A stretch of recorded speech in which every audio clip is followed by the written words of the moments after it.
wabarakatuh. Halo mahasiswa KG, perkenalkan nama saya Dr. Kiki Ruri Ratna Santiningsih dari Departemen Radiologi Dentomaxillofacial FKG UGM. Pada materi ini kami akan menyampaikan tentang radiografi intraoral periapikal, mulai dari indikasinya, prinsipnya, tekniknya, dan simulasi pada pantom yang akan dijelaskan oleh tim APRON. Itu, mari kita saksikan bersama-sama. Persembahan dari kami, tim APRON. Sebelum masuk ke penjelasan tentang teknik radiografi periapikal, mari kita simak terlebih dahulu. Di antaranya terdapat 9 indikasi untuk teknik radiografi periapikal. Yang pertama itu adalah untuk deteksi inflamasi apikal, kemudian yang kedua untuk mendeteksi kelainan penyakit jaringan periodontal, kemudian yang ketiga adalah untuk pemeriksaan pasca trauma yang melibatkan gigi dan tulang alveolar. Kemudian yang keempat adalah untuk pemeriksaan dan perakiraan posisi gigi yang bererupsi. Kemudian yang kelima adalah untuk mengetahui morfologi gigi yang akan dicabut. Kemudian yang keenam adalah untuk pemeriksaan selama perawatan endodontik atau perawatan saluran akar. Kemudian yang ketujuh adalah untuk pemeriksaan pasca operasi dan juga sebelum operasi. Kemudian untuk yang kedelapan adalah untuk pemeriksaan lesi kista, tumor, dan kelainan tulang alveolar yang lainnya. Kemudian yang kesembilan adalah untuk evaluasi setelah pemasangan implan. Pengambilan radiografi periapikal pada praktikum akan menggunakan teknik dissecting angle atau teknik bidang bagi. Teknik ini menggunakan teori geometris yang menyatakan bahwa sebuah sudut bisa dibagi menjadi dua sudut lain yang sama besar dengan menggunakan bidang bagi atau bidang bisektris. Dalam hal ini, bidang bagi dibentuk dari film dan gigi yang diciptakan, kemudian sumber sinar X akan diarahkan tegak lurus terhadap bidang bagi atau bidang bisektris yang berbentuk tersebut. Untuk menentukan bidang bagi antara aksis gigi dengan film pada gigi anterior atas, yang dijadikan patokan adalah tonjol gigi bersangkutan yang dihubungkan dengan pupil mata.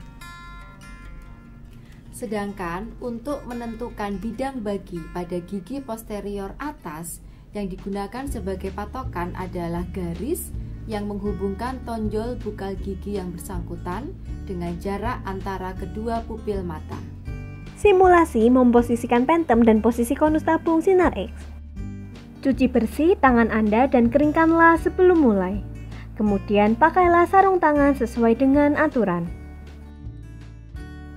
Jika radiografi dilakukan pada rahang atas, garis oklusal harus sejajar dengan lantai. Demikian pula sebaliknya untuk rahang bawah. Letakkan paket film pada regio yang dimaksud dengan urutan sinar X, objek, film.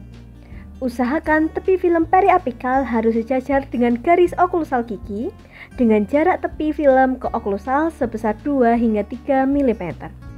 Amati letak dot dan dimple pada posisi film. Letak dot dapat digunakan untuk menentukan regio mana gigi tersebut berada. Posisikan dot pada ruang antara tepi film dan oklusal gigi supaya tidak mengganggu gambaran radiografi yang terbentuk pada film. Fiksasikan paket film dengan bantuan ibu jari atau telunjuk pentem. Pastikan tangan pentem tidak menghalangi paparan sinar X pada objek yang dituju.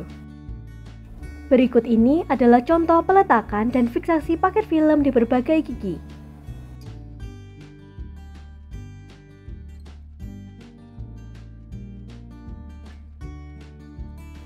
Aturlah tabung sinar X agar sesuai dengan objek yang akan dibuat radiograf berdasarkan penentuan titik penetrasi pada setiap elemen gigi. Berikut ini adalah contoh peletakan konus sinar X di berbagai regio.